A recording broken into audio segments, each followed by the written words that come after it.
Glavni junak, to je avatar, se pusti voditi od vseh, ki ga upravljajo v igrici, in na koncu pa mu in pride ven iz igrice in se zgodi, kar se zgodi.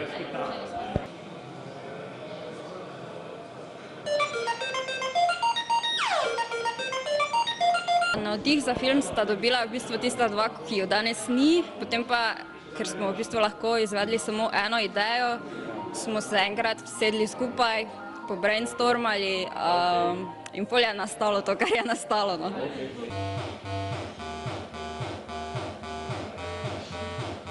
Ja, jaz sem imel zanimivo prigodo, da ko sem šel v Italijo na smučanje, ko bi mogel zmontirati ta film, sem imel en teden časa, da zmontiram film in mi je takrat crknil računalnik.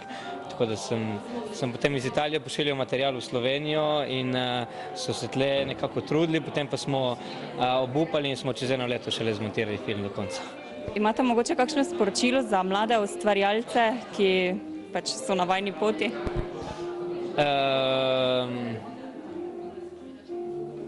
Naj bodo ustvarjalni. Meje so samo v glavi. Točno to.